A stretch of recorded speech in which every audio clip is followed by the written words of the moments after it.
should turn my phone off.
Would everyone please stand for the presentation of colors? Thank you.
Would you please join us in the reciting of the Pledge of Allegiance?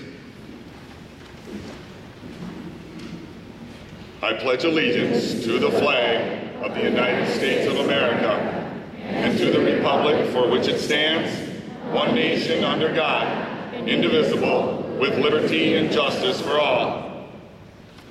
And please be seated.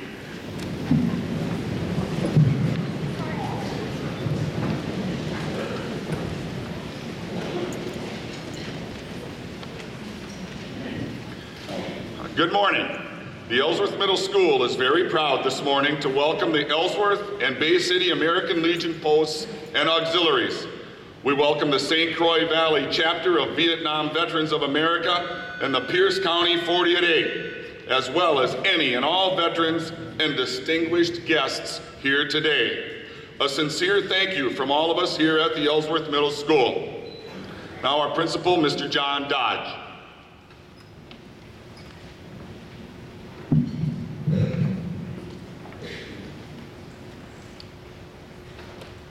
I'm going to use my time today to tell a story that made a huge difference in my life and the lives of a group of young people. It's about a place that our guest speaker will be discussing today. I'm not speaking of this place in order to promote it. It might sound like it, but really I want to impress upon the young people out there in the audience today, in particular, the importance of all of our monuments and our memorials. They're not just statues or works of art. They're symbolic of sacrifice and heroism. And they're very, very important to what our country is all about. It seems like a lifetime ago, and in relation to the students in the audience today, it actually is more than a lifetime ago. Back in 2001, after the attacks on the World Trade Center buildings and the start of Operation Enduring Freedom in Afghanistan, a group of students and I decided to do something to honor the young men and women who we knew from our school that were being shipped out to war.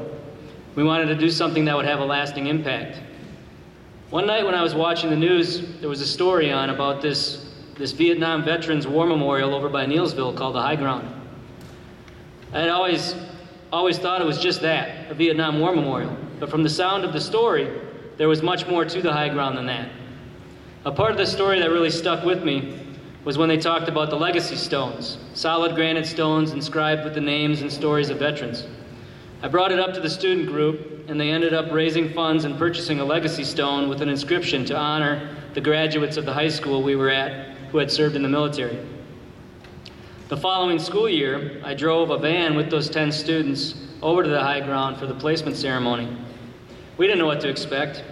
None of us had ever been there before, and I assure you that none of us were prepared for the profound impact the event would have. We got there early enough to explore the Learning Center, which was an amazing history lesson in itself, and then we walked the grounds. The monuments that make up the grounds of the memorial are impressive beyond explanation. Back then in 2002, it was a beautiful place. I know it has become much more impressive with the additions of elements like the meditation garden and the ascension of doves.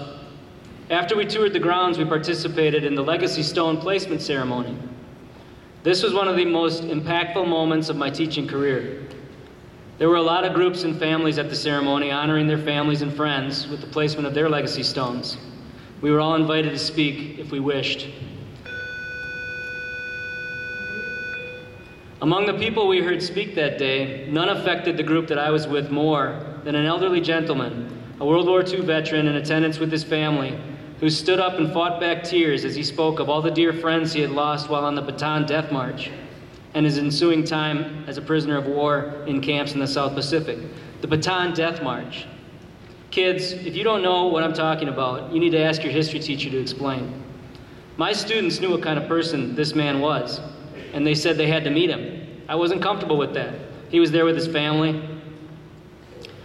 But kids being kids, when I was preoccupied elsewhere talking to other people, this group of students who had accompanied me went over and found this gentleman. By the time I rushed over to make sure that they were not bothering him and his family, I was just in time to witness each one of those young people walk up to this very proud, yet very humble man and reach out and shake his hand. I don't know what they each said to him. That was their private moment. But I will say that it was one of the proudest moments I ever had as a teacher. You see young people out here today, that's how you treat people who willingly commit themselves to protecting the things that we all value. Every veteran, whether a Bataan Death March survivor or your cousin in the National Guard, has taken a vow to lay down his or her life on the line for you. Since that experience in 2002, I've visited the high ground many times. I used to work at a school in Clark County. I have a son who's a student at Stevens Point. I drive by the high ground many times a year. I make a point to stop as often as I can. Please think of doing it yourself if you're traveling across the state on Highway 10 or just looking for something to do on a beautiful summer or fall Saturday. It's only 2 hours away. The trip will make you remember what's really important. Finally, I'd like to say that there are 3 other places you should visit in Wisconsin at least once in your lifetime to honor and say a prayer for the men and women who've laid their lives on the line for you and me. Our 3 veterans memorial cemeteries in Spooner, King, and Union Grove are all right off major highways and easily accessible. Don't just drive by them. Parents, if you want your children to understand the meaning of the word sacrifice, show them the vast fields of white headstones. Kids, they understand. They do, and they will. I want to thank everybody for coming today. I want to thank Steve Maddox for making the trip over here to be with us. I want to thank Lisa Benz and Pete Dulock for the great work they do with our band and choir to make this service top-notch. I want to thank all of our veterans organizations, our local veterans organizations, for the great work that they do and for the relationship that they have fostered with our school system. Mostly, I want to thank all the veterans here and elsewhere for their service to us, the American people. Thank you.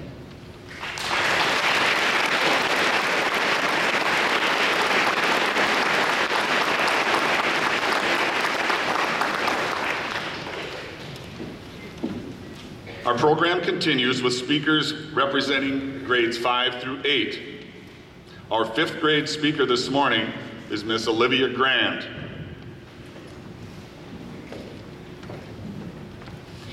Native American Code Talkers.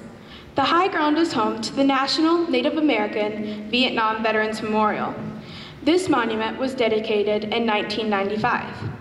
In the history of the United States military, Native Americans have a long, rich story of patriotism and dedication to our nation.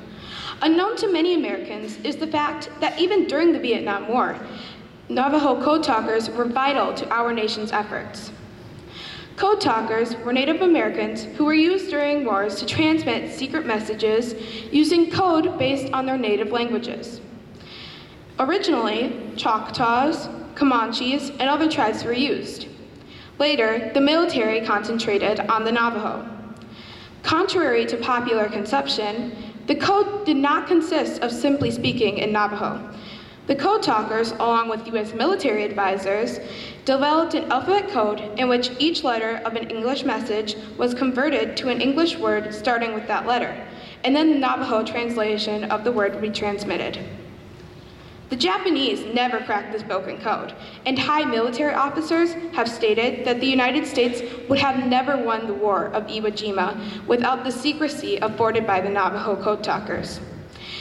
In December 1971, President Nixon presented the Navajo code talkers with a certificate of appreciation, thanking them for their patriotism, resourcefulness, and courage. Those brave veterans had given the Marine Corps its only unbreakable means of battlefield communication, saving thousands of American lives in the process.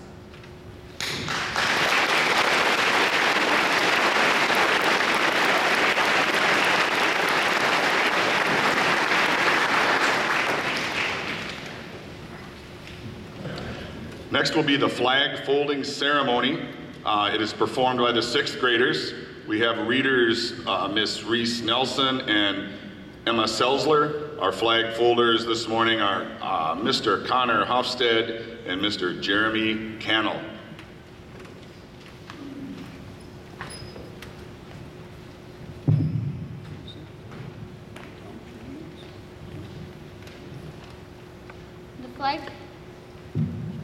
The flag folding ceremony described by the uniformed services is a dramatic and uplifting way to honor the flag on special days, like Memorial Day or Veterans Day, and is sometimes used at retirement ceremonies. The flag folding ceremony represents the same religious principles on which our country was originally founded. The portion of the flag denoting honor is the canton of blue, containing the stars representing the states our veterans served in uniform. The canton field of blue dresses from left to right and is inverted when draped as a pall on a casket of a veteran who has served our country in uniform.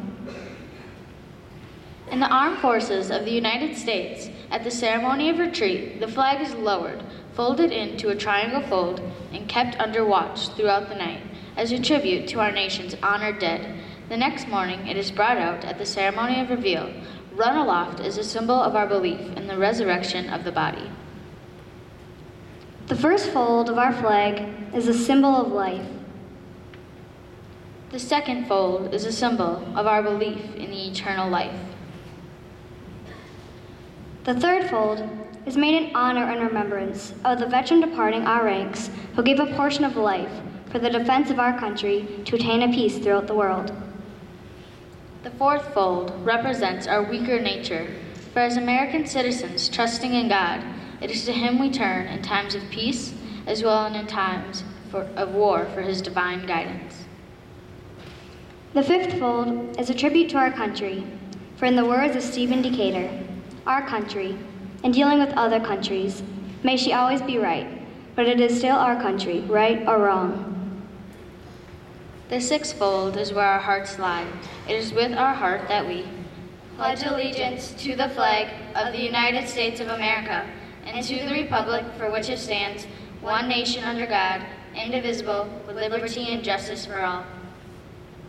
The seventh fold is a tribute to our armed forces, for it is through the armed forces that we protect our country and our flag against all her enemies, whether they be found within or without the boundaries of our republic. The eighth fold is a tribute to the one who entered into the valley of the shadow of death, that we might see the light of day, and to honor Mother, for whom it flies on Mother's Day. The ninth fold is a tribute to womanhood, for it has been through their faith, love, loyalty, and devotion that the character of the men and women who have made this country great have been molded. The 10th fold is a tribute to Father, for he too has given his sons and daughters for the defense of our country since they were first born. The 11th fold, in the eyes of Hebrew citizen, represents the lower portion of the seal of King David and King Solomon, and glorifies, in their eyes, the God of Abraham, Isaac, and Jacob.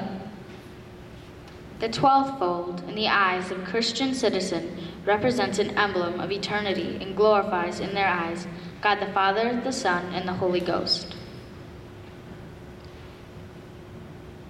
When the flag is completely folded, the stars are uppermost, reminding us of our national motto, "In God we trust."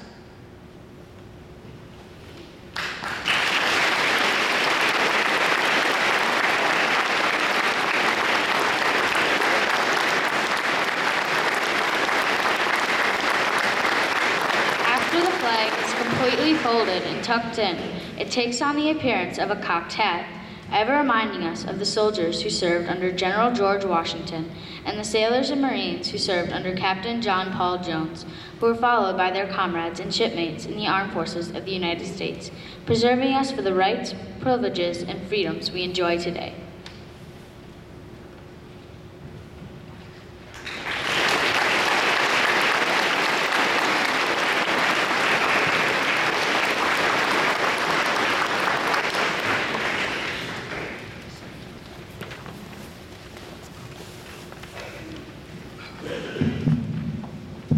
Our 7th grade speaker is Miss Autumn Radke Ernie.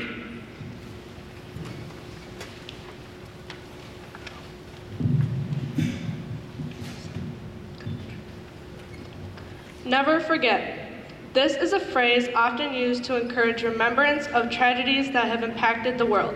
Events like 9/11 and the Holocaust come to mind, but since 1921, a small red flower has inspired these same words, never forget.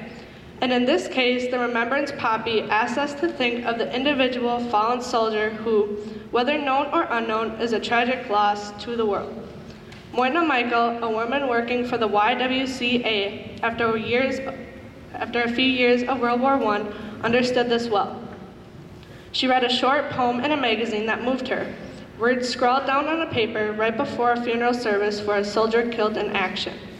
Major John McCrae wrote his brief but vivid verse for his friend's burial after the chaos of a battle with German artillery fire.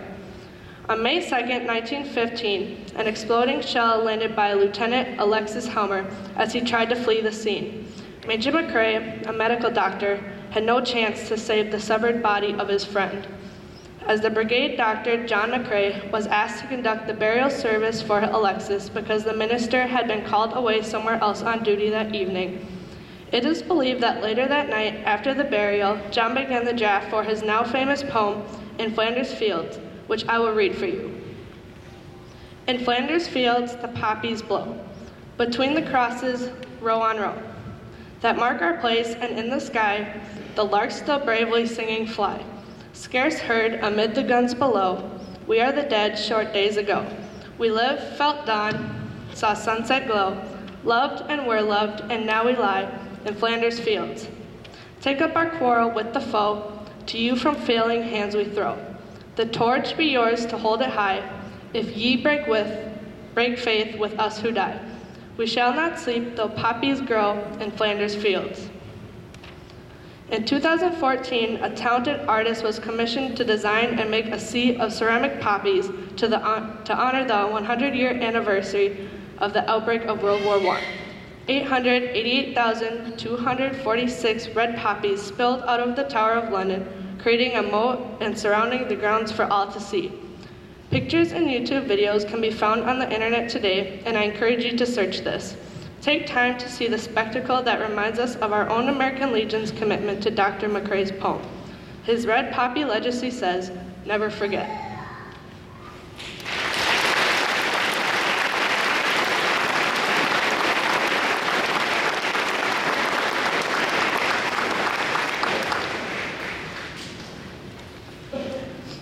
Our 8th grade speaker this morning is Ms. Maddie Beck.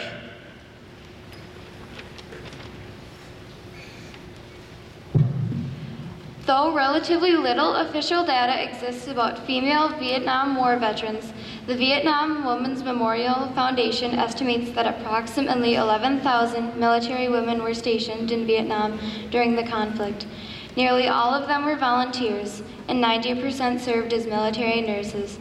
Combat nurses worked 12-hour shifts 6 days a week, and when a mass casualty incident occurred, like a major battle, those 12-hour shifts could easily turn into 24 to 36-hour shifts. Nurses also volunteered their time in communities around them, often going to the local orphanages or hospitals to offer the civilians their medical services or to teach classes on basic hygiene, first aid, or even English. In addition, nurses had to deal with numerous emotions: stress from the amount of patients they had to serve, anger at seeing young men so horribly wounded, and guilt at not being able to save all of the wounded men or make them whole again. Though the poem I am about to read is a tribute to one particular nurse, it becomes a universal tribute to all nurses working in war zones. It has been published in more than 20 anthologies worldwide. Sister, a tribute to Pam, MT, and all the Kiwi nurses, by Mike Sabritsky. Young man, you ask me who I am and why I wear this faded yellow ribbon. I am the woman who held your dying uncle's hand and wrote a letter once that broke your grandma's heart. I am she who met the dust-off at the door and carried bloodied, broken bodies through the triage, then cut through muddied boots and bloody combat gear and washed away the blood and fear and jungle. I kept faith when even hope was lost and cried within as young lives ebbed away. In those hours of death and frosted dying eyes, mine was the last smile that many young men saw. I have the voice that blinded eyes remember, and the touch of reassurance through the pain. In darkest night when combat would return, it was my name that many soldiers called. I have dressed their wounds and wiped away their tears, and often read letters sent from Mom. I hugged them close and willed each one my strength, and smiled and prayed that each boy made it home. I am here, and here today, you ask me who I am. I am the nurse who served in Vietnam.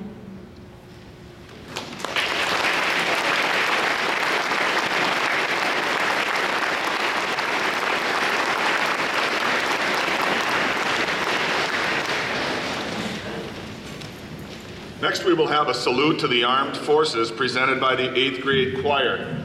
All Air Force, Army, Navy, Coast Guard, and Marine Corps veterans are asked to stand to be honored during the song that represents the branch of the military in which they served. Those that are unable to stand, would you please wave your flag?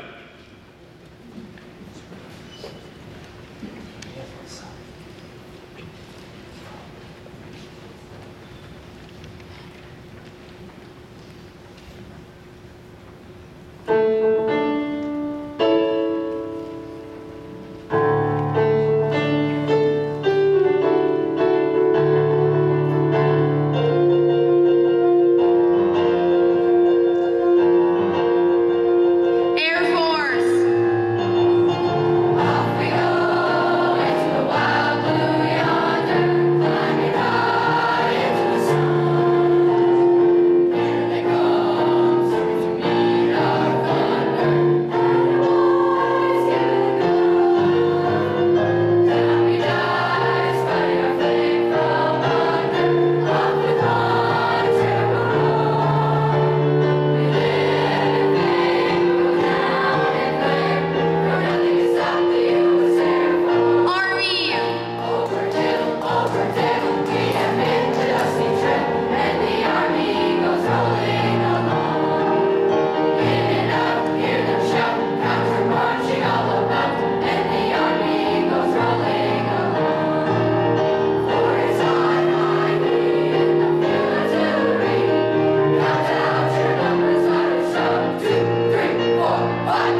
Okay, it's a privilege this morning to introduce our guest speaker, Mr. Steve Maddox.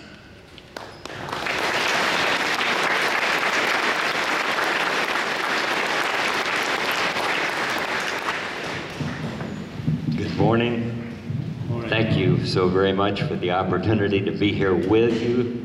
This is a very special day, and you're a very special audience. I've been in front of a lot of people for a lot of different reasons. You always hate to be the one that had to follow the wonderful thing that went just before. And this program has been one wonderful thing after another. And how about a round of applause for these kids?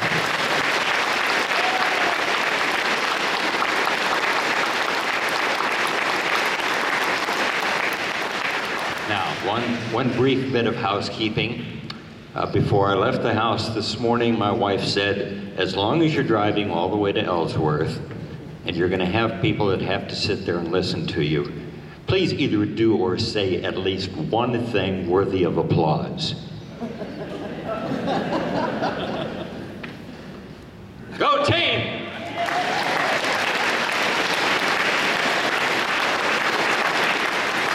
Thank you very much. Okay, you won't get rid of me quite that easily. Your principal had such wonderful things to say about the Highground. I scarcely know where to re-begin without it being a pale version of what he's already said. Let me tell you briefly a little bit about why there is a high ground.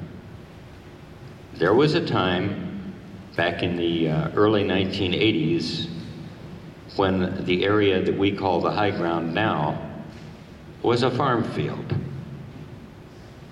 Nothing special about it, just rolling pasture, occasional corn.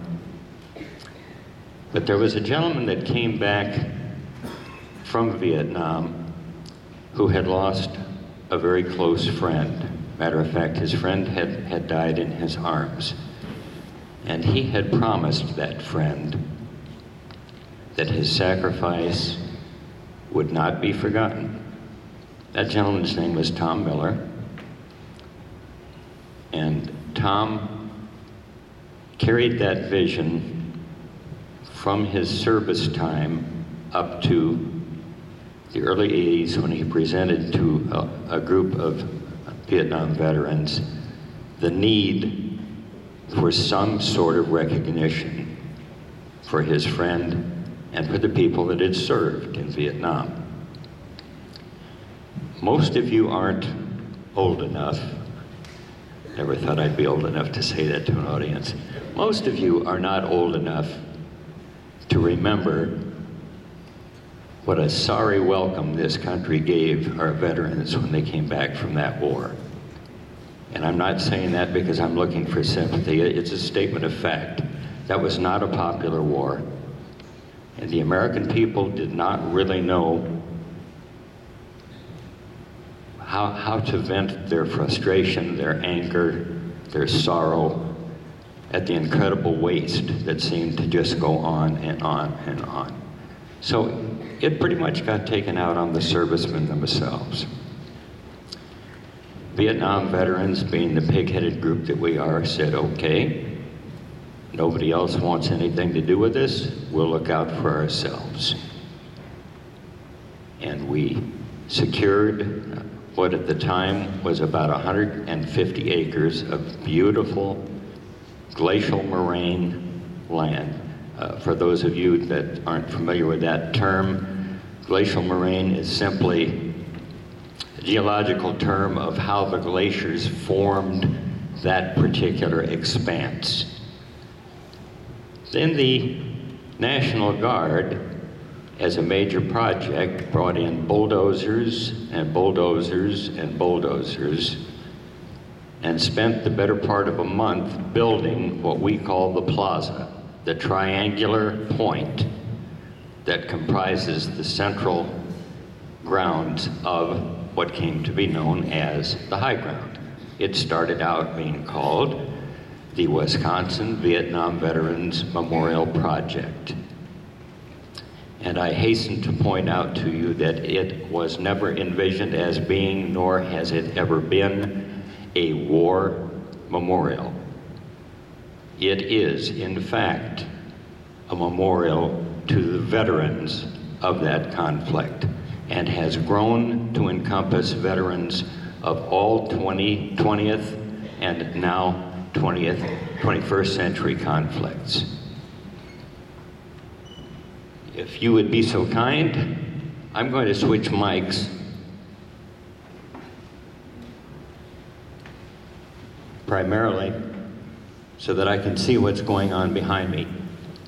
Part of the deal, folks, was that we had to have something on the ground within a year in order to accept title to that property. The very first thing that went in when that was bare earth was our flagpole. And in typical military fashion, we put it in the wrong place. However, in equally typical military fashion, we eventually put it where it belonged and where it now stands. If you change that, please. Standing at the base of our flagpole, in what I consider the real place of honor, is a statue of a Vietnam nurse, a woman. The person who actually posed for that original statue, Diane Carlson Evans, was a personal friend of mine.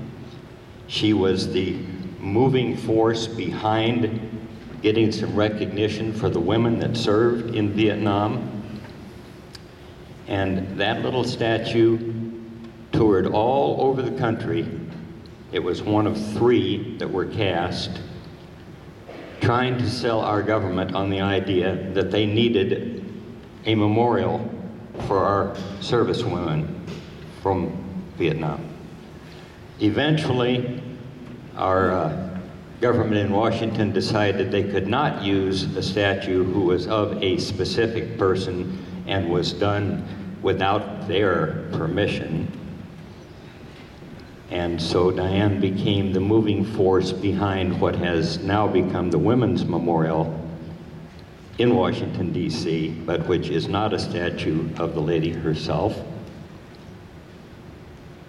And we were lucky enough to get one of the original statues, and there it stands, one of the first things you see as you look out on the plaza. Now, that's kind of where it came from and where things started out. Let's see what surprise the next slide holds. Ah, the Liberty Bell. Now, everybody knows that is not the Liberty Bell, but that is an exact working replica of the Liberty Bell, which was actually commissioned by a group of businessmen in Minneapolis and toured virtually every state in the nation over a 2 or 3 year period. The end of the tour was kind of, now what do we do with it? We've been every place we wanted to go. And these gentlemen chose the Highground in Neillsville as the permanent home of the Liberty Bell. And it is part of every solitary program we hold out there, legacy stone dedications or celebrations or whatever it might be. Come to the Highground, my dear friends. Ring the bell, rejoice in the sound, and know that it's Let Freedom Ring personified. Next slide, please. This is a World War I doughboy. I looked and looked and looked, and I Googled and I researched, and I couldn't find any reason why doughboys are called doughboys.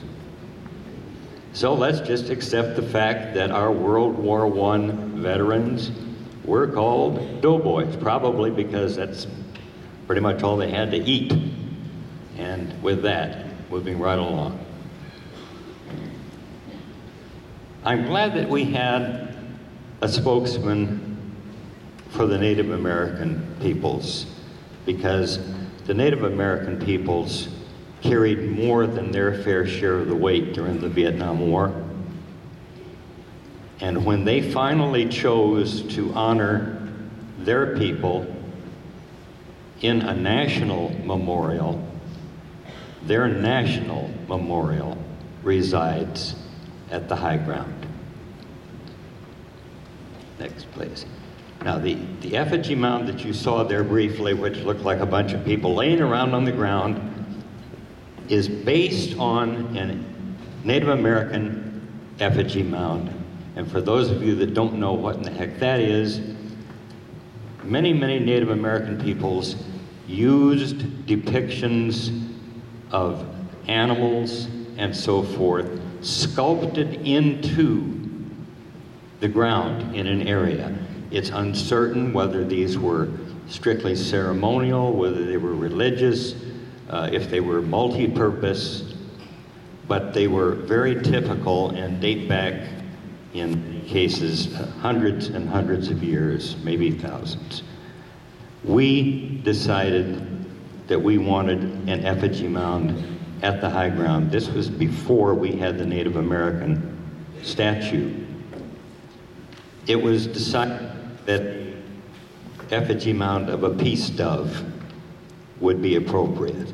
And as you stand on the elevated plaza and look off toward the west, you will see our effigy mound of the peace dove, approximately 100 feet long and with 100 wingspan, and you can come out and walk on it and sit on it and rub your face in the grass on it and appreciate the connection with the past that it represents. The treehouse was built so that we had an area that was available and accessible to our disabled veterans. It's down in the heavily grown area where we have a lot of forest, and I think it gets a lot of visitors who like to just sit there and enjoy nature and be comfortable and contemplate. Next, please. The timber frame building. This is kind of the epicenter of the Highground at this point. You're looking at better than 50 tons of white oak. Biggest Lincoln log set I ever saw in my life. It was built without using a single nail. It's put together with 572 pegs. It houses our gift shop, our offices, and is a very, very central and very, very wonderful place to focus our activities at the Highground. Next, please.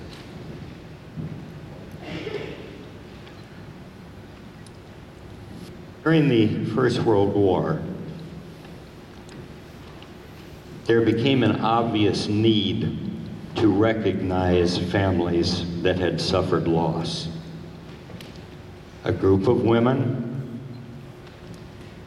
honchoed the effort to establish this recognition. And the initial recognition, I believe, was not a gold star, but a purple star. And people would display that in their windows if they had lost a family member during the war. By the time the Second World War came around, and unfortunately it did, and they continue to, it had become a gold star. And gold star families, sadly but proudly, displayed a gold star, letting the world know the loss and the sacrifice their family had made. Our gold star is living and growing and beautiful, and is the home of some wonderful, wonderful stories. And I promised that I wasn't going to stand up here and yak on and on. So I'm not going to tell you all the stories right now, but I am going to tell you that if you will come see us at the Highground and take the guided tour, that's a self-guided tour, you will learn many, many things that will touch you deeply. Next, please. There's our Native American tribute. It is an awesome piece of statuary on the biggest piece of granite I ever saw in one place in my life. And we are so very proud to have that surrounded by the flags. Hello. Did I just give up? Oh, I'm back. We do have the flags of the various Indian nations spread out around behind it. Marvelous, marvelous tribute to people that gave more than their share. Next, please. The Korean tribute is one of our newest tributes. The Korean veterans originally said, we want our own. We don't want to be a part of the Highground. Well, luckily for us, the people that had initially expressed that sentiment did not win over their membership, shall we say. And after the Highground really began to take shape and really was obviously a place where all our veterans were to have a home, the Korean veterans needed one as well, and built a very, very beautiful monument with a pool and more symbolism than I could explain to you if I took the next half hour doing so, and I promise I will not. Next, please. There's some of the statuary that sits in the middle. World War II ended up being a conglomerate of two different ideas that were submitted: the globe and the base, the marble base. And on it you find acknowledgement of the different theaters of operation where the war was conducted, and you also find things like a rendition of the well-known Kilroy Was Here cartoon, and I'm not going to explain that any further either. You have to come see it. WASP, wow. We have a monument to insect life? No. We have a monument to a very, very important group of women who during the Second World War freed up our fighter pilots, which were Army Air Force at that point, to be involved in combat roles because the women took over shuttling aircraft between the West and the East Coast and every place in between, and making sure the aircraft we needed were where they needed to be when they were needed. And so that was wearing the flight cap and the flight jacket, yet another monument to the women who've added so much to our veterans' trove of memory. Next, please. Meditation Garden, west of the Highground Plaza, has a couple of very beautiful things there. There's a meditation garden, there's the Fountain of Tears, there's a statue called the Ascension of the Doves. These are all very interesting, very beautiful. Each has its own story. And again, let me invite you to come see us at the Highground and learn the whole story. Incidentally, I am leaving a lot of literature behind that shows these things, that tells you something about them, and re-invites you to come see us. Next, please. There's the Ascension of the Doves. Next, please. There's the Fountain of Tears. Next, please. The first shall be last, and the last shall be first. This was the statue that started it all. We call it fragments because none of the figures in this beautiful life-size bronze is complete. each has to lean on and rely upon its fellow figure to hold it up, to support it, to make it part of a cohesive whole. This was the statue from the Vietnam veterans, for the Vietnam veterans, to the Vietnam veterans, and stands at the point overlooking approximately 500,000 acres of wooded Wisconsin that could not be more beautiful, especially this time of year. Next, please. This is the Learning Center. This is recently acquired property that we have transformed from a residence into a learning center. The displays inside change approximately every month. Next, please. Next, please. That's a very, very large plastic map that we like to put out on good weather days and let our veterans sign the map in permanent marker on the place where they did their service. That particular one is Thailand, Laos, and Vietnam. Of course, we all know we weren't any place except Vietnam. Next, please. This is now in progress and being built. Our Persian Gulf tribute. It's a large concrete boot print indicating boots on the ground. What do we mean by boots on the ground? Well, I guess no war is complete until you've got foot soldiers there actually walking the ground and fulfilling the mission. That's being built, as is our next, if I have my slide straight, next one after that, please. There. Our military working dog tribute, which is also presently being funded and being built and will be on display. Before I get to my very, very closing remarks, let me point out to you that the Highground came into being and continues to exist 100% as a non-governmental founded project. Wisconsin wanted no part of it. The national government wanted no part of it. It's all been built on contributions, manned by volunteers, and kept going by our fundraising efforts and donations by wonderful people like you. And that's all the fundraising I'm going to do.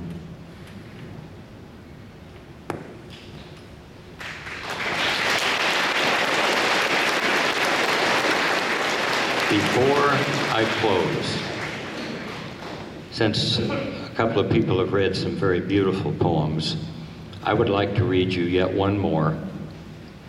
This is written from the standpoint of a lost serviceman, and it's called The Fallen.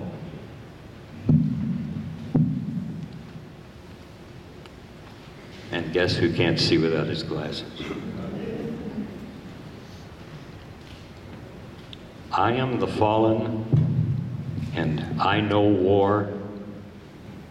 I am beyond validation and blame. I reject every ism ever contrived in vain attempt to rationalize that which, by its very nature, defies reason. I am the fallen. My ranks are legion. I am ended, yet I exceed mortality, eternal, yet without definition. Assign to me whichever face memory can conjure. I have been every man, every woman, who ever served a nation, ever took upon capable shoulders a worthy cause. I am the fallen, I am the victor and the vanquished, the stalwart hero, the coward unmasked. I alone know how thin is the line between sacrifice and utter waste. I am the fallen. I ask of you but acknowledgement, for justification is meaningless and futile, identity arbitrary and fathomless as time itself.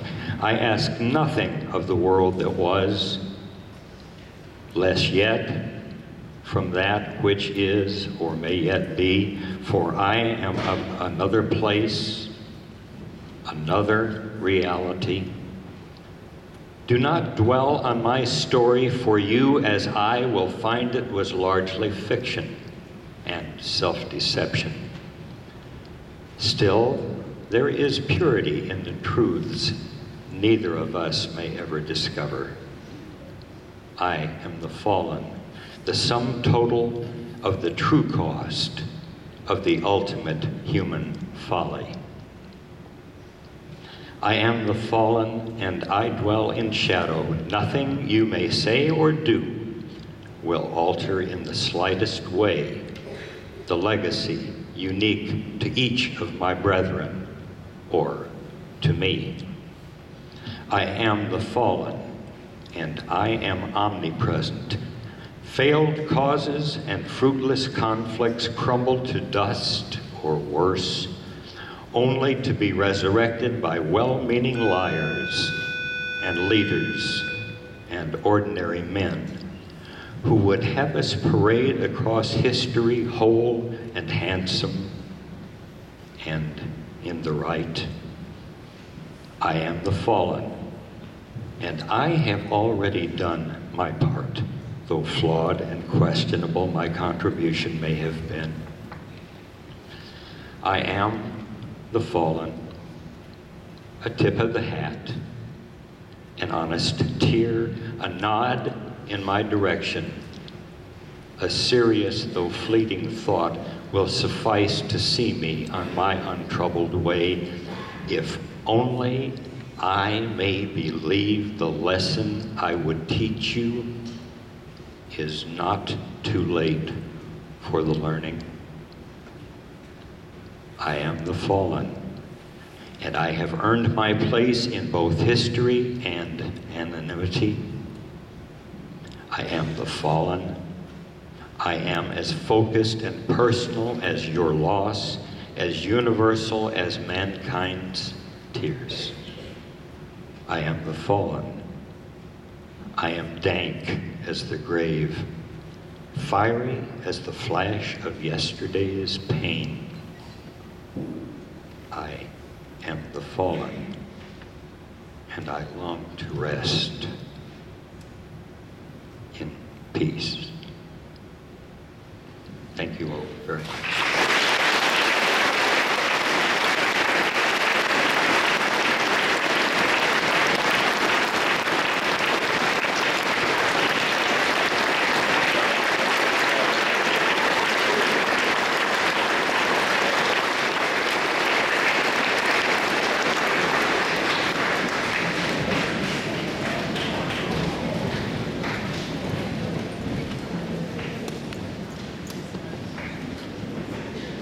Next, we will have a reading of the names of Pierce County deceased World War II veterans, representative from each post.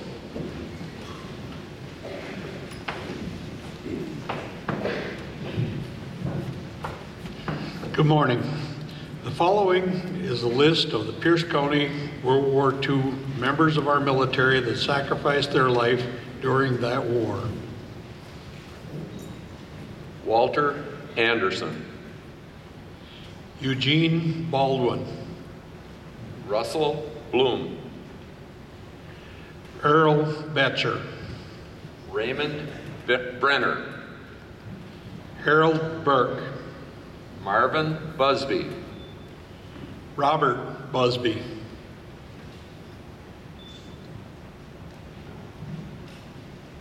Gene Carlson. Arnold Condon. Barry Conway. Max Crownhart. Philip Cudd. Dorrance Danielson. Glenn Darrington. Wilbur Dravis. Virgil Engelhardt. Don Erickson.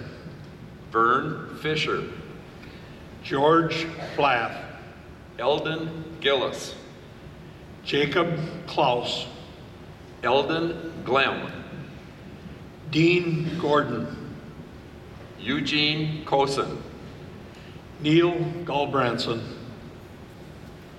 Ray Gumlilson, Leon Hack, Arnold Hall, Wilbur Hammond, Guy Harding, George Hilbert, Howard Hines, Newin Huber, Jerome Hooper, Robert Hurst, Harold Iverson, Gordon Jackman, Ferdinand Janisch, John Jensen, Donald Johnson, Roy Johnson, Emery Jones, George Kahabka, Alan Kirschner, Russell Knudsen, Frank Cavappel, Clarence Larson, Rudolph Larson, Darrell Lauer, Raymond Lubick, Lyman Madsen, Royce Meyer, Herman Marquardt, Paul Martin, Gail McCleary, John McEwen, David Morth, David Nelson, Wilbert Niemi, Burton Olson, Erwin Olson, Robert Olson, Harry Oddman, Erman Pahachik, Albert Peterson, Dwayne Peterson, Raymond Pipple, Donald Powell, Robert Rumplin, Vernon Rice, Dale Rock, John Rockwell, Malcolm Rockwell, George Schickling, John Schomer, Vanard Schultz, Raymond Schwab, Frederick Simon, Rolf Smith, R. Keith Solverson, Richard Spriggle, L. J. Strand, Rex Taplin, Hollis Taylor, Robert Thorson, Alvin Vanberg, Frederick Wabschkall, Louis Wolf, Emil Janisch. Dwayne Doolittle. Many of these names are familiar to many of you here as family, friends, and neighbors. On this day, remember them and honor them. Thank you.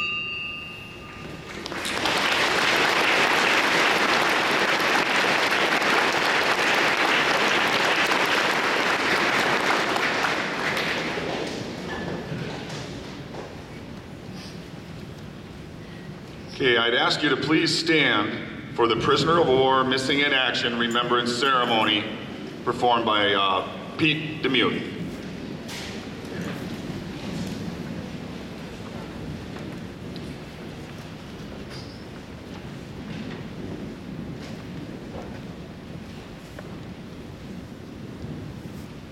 Those who have served and those currently serving in the uniformed services of the United States are ever mindful that the sweetness of enduring peace has always been tainted by the bitterness of personal sacrifice.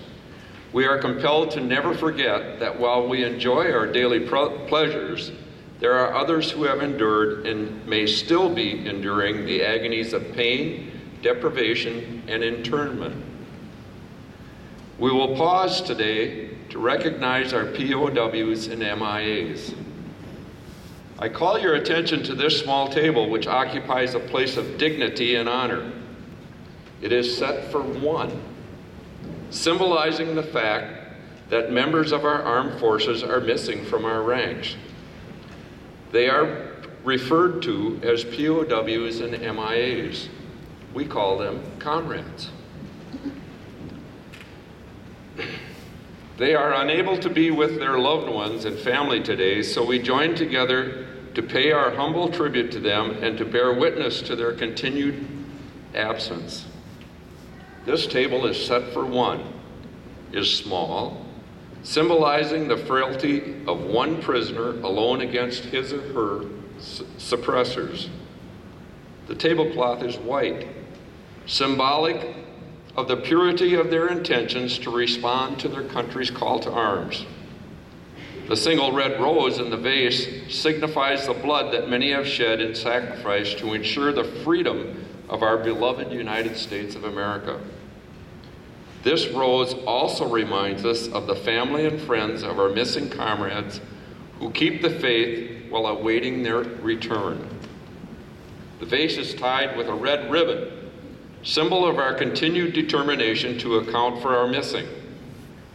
A slice of lemon on the bread plate is to remind us of the bitter fate of those captured and missing in a foreign land. A pinch of salt on the plate symbolizes the countless fallen tears of families as they wait. The Bible represents the strength gained through faith to sustain those lost from our country, founded as one nation under God.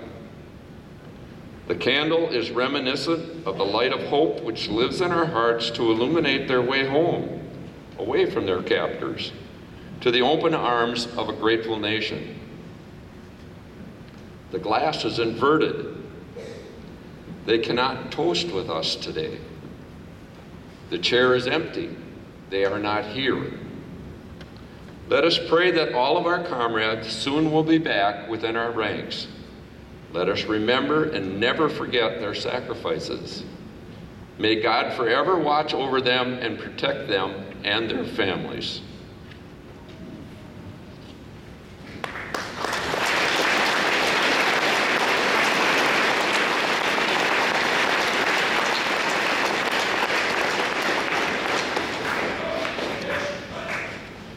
I'd ask that you please remain standing.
I just ask that everyone remain standing while the colors are retired, please.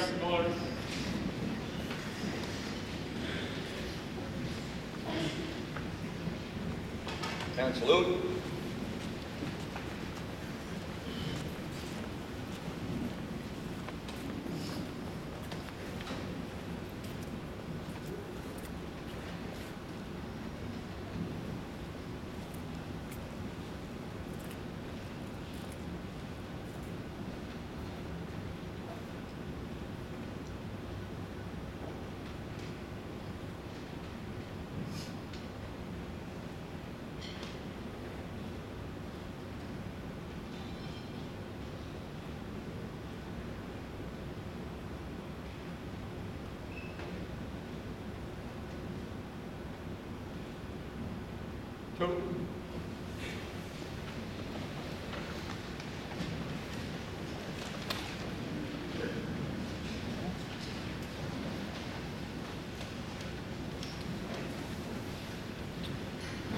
That concludes the service this morning. I'd like to thank everyone for coming.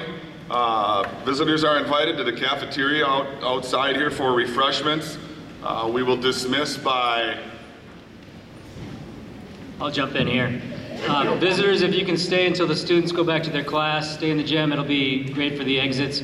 5th grade teachers, will you escort your students to your classrooms until the gym is cleared? Students are invited to head out to 4th period right now. Thanks. Thanks again.